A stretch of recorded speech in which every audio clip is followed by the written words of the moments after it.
Production of rice and wheat की बात करते हैं, ये 1960s एंड 61 का मैप है, जिसमें आप देख सकते हो कि आपका जो ईस्टर्न यूपी है वहाँ से शुरू होकर ये बेल्ट आपकी छत्तीसगढ़ के यहाँ पे झारखंड को क्रॉस करते हुए, और ये पूरा जो आपका ईस्टर्न घाट है, ईस्टर्न से लेकर आपका जो वेस्टर्न घाट है वहाँ तक चावल प्रोडक्शन होता था।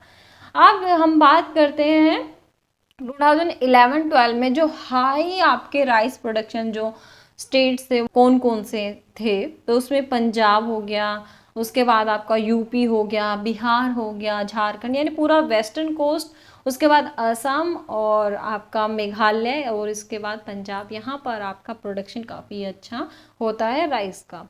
अब हम बात करते हैं व्हीट प्रोडक्शन की, तो व्हीट प्रोडक्शन आपका वेस्टर्न जो बेल्ट है इंडिया की, इसमें सबसे ज़्यादा होता था 1960s के टाइम में, जो आज के टाइम में बढ़कर आपका कहाँ तक पूरा जो आपका नदर्न बेल्ट है उसको इसने घेर लिया, और इसके साथ साथ शिवालिक जो हिमालयन रेंज है उसके साथ साथ भी आपका जो वीट है उसको प्रोड्यूस किया जाता है। वीट एक ऐसी फसल है जिसको थोड़ी सी भी सूटेबल कंडीशन मिलती है तो उसका पौधा सर्वाइव कर जाता है।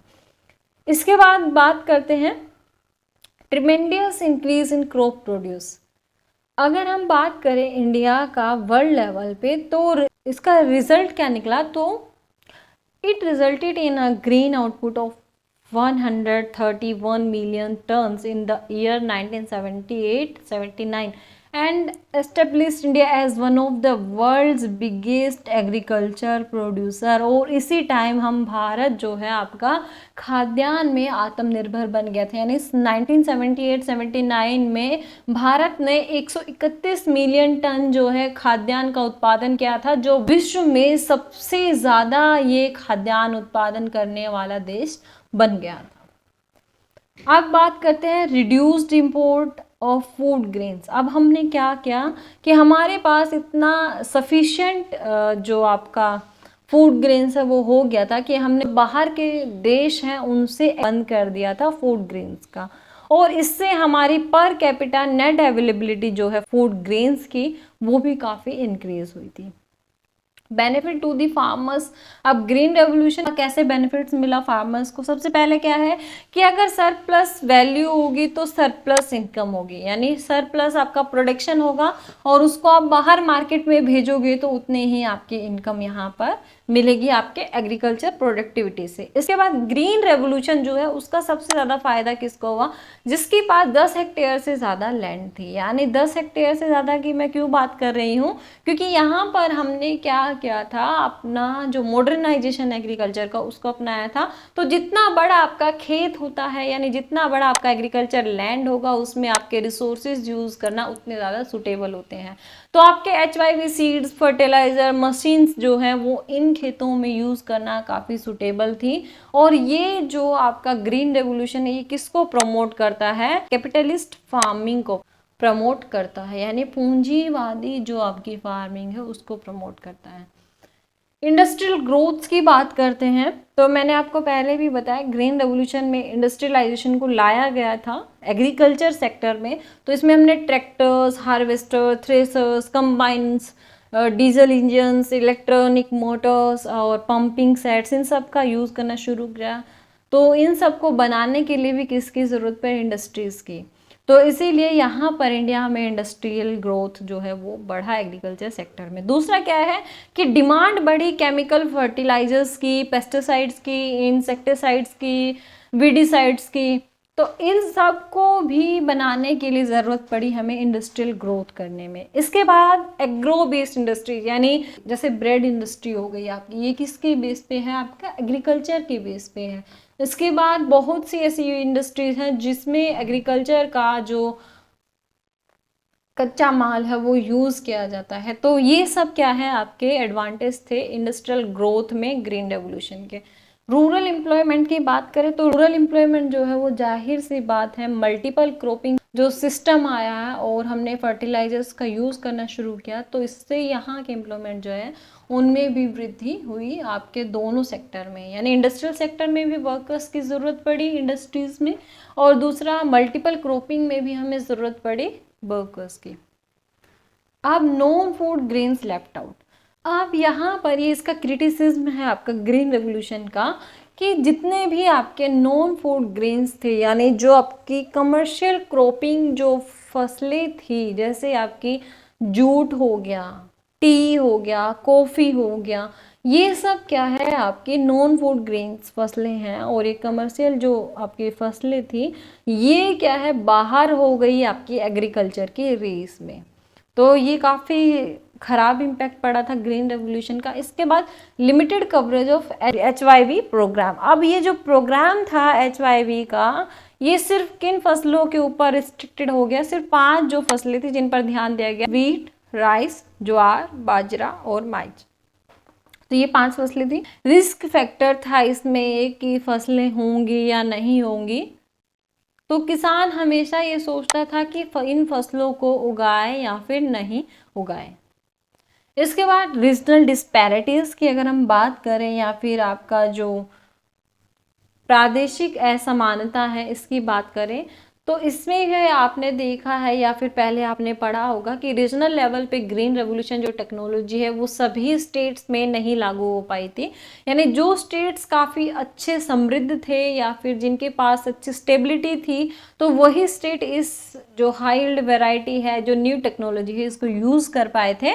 यानी 40% जो टोटल क्रॉप एरिया है वो अफेक्ट हुआ था सिर्फ ग्रीन रेवोल्यूशन से, जबकि 60% जो इसका एरिया था वो अनटच्ड रह गया था। यानी ग्रीन रेवोल्यूशन का वहाँ पर इफेक्ट कुछ भी नहीं हो पाया था। इसके बाद बात करें कि आपका ग्रीन रेवोल्यूशन किन रीजन्स की तरफ रह गया। नॉर्थ इंडिया में हम बात करते हैं तो सिर्फ पंजाब, हरियाणा, वेस्टर्न यूपी, और साउथ में बात करें तो आंध्र प्रदेश एंड तमिलनाडु। यानी जो आपका क्या था, कावेरी जो डेल्टा था, वो सतलुज और गंगा का जो रिवर बेसिन का जो एरिया था, वो इन दो में ही काफ़ी अच्छा डेवलप हो पाया आपका ग्रीन रेवोल्यूशन। इसके बाद हम बात करें कि ये थोड़ा बहुत टच कर पाया जिन रीजन्स को, उनमें कौन कौन से थे, असम, बिहार, वेस्ट बंगाल, उड़ीसा, और जो आपका थोड़ा सा सेमी एरिड एरिया था उसको ये इफेक्ट कर पाया। ये ग्रीन रेवोल्यूशन जो है सिर्फ उन रीजन्स में ही काम कर पाया जहाँ पर पहले से ही एग्रीकल्चर जो है वो काफ़ी अच्छी कंडीशन में थी, और इसके साथ साथ इसके रिजल्ट भी हर जगह सेम नहीं आए। यानी कुछ ही रीजन्स में काफ़ी अच्छा बेनिफिट दिखा पाया। कुछ जगह पर क्या हुआ कि पेस्टिसाइड्स को अंधाधुंध यूज़ किया गया। यानी किसान जो था उस टाइम का हमारा इतना ज़्यादा एजुकेटेड नहीं था, तो जो लेबरर्स थे उन्होंने विदाउट इंस्ट्रक्शंस जितना उनको दिखा उतना उन्होंने स्प्रे करना शुरू कर दिया, क्योंकि उनको ये लगा कि जितना ज़्यादा हम पेस्टिसाइड डालेंगे उतना ज़्यादा आपका प्रोडक्शन इससे मिलना शुरू हो जाएगा। इसकी वजह से क्या होना शुरू हो गया कि जो आपका एनवायरनमेंट है और आपका सॉइल पोल्यूशन है वो दोनों इफ़ेक्ट होना शुरू हो गए और बढ़ना शुरू हो गए।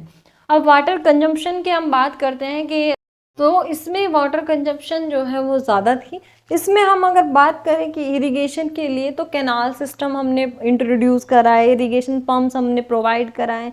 तो ये सब वाटर इंटेंसिव क्रॉप्स के लिए था, जैसे शुगर केन हो गया, राइस हो गया। तो इससे जो आपका ग्राउंड वाटर है उसका भी डिप्लेटेशन होना शुरू हो गया था।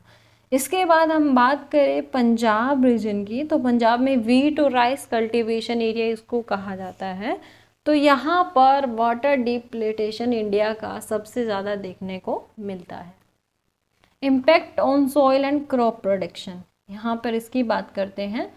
तो जब हमने क्या क्या एक ही क्रॉप सिस्टम को साइकिलिंग करना शुरू कर दिया, तो थोड़े टाइम बाद हमारे जो सॉइल्स के न्यूट्रिशंस थे वो ख़त्म होना शुरू हो गए, वो डिप्लेटेड होना शुरू हो गए। जैसे ही हमें नए सीड्स मिलना शुरू हुए, यानी हमारे किसानों को नए सीड्स मिलना शुरू हुए, तो फार्मर्स ने फर्टिलाइजर्स का अंधाधुंध प्रयोग करना शुरू कर दिया, जिससे क्या हुआ, जो आपके सॉइल का पीएच लेवल था वो गड़बड़ा गया, और जो आपकी सॉइल है वो एल्केलाइन केमिकल से इफेक्ट होना शुरू हो गई।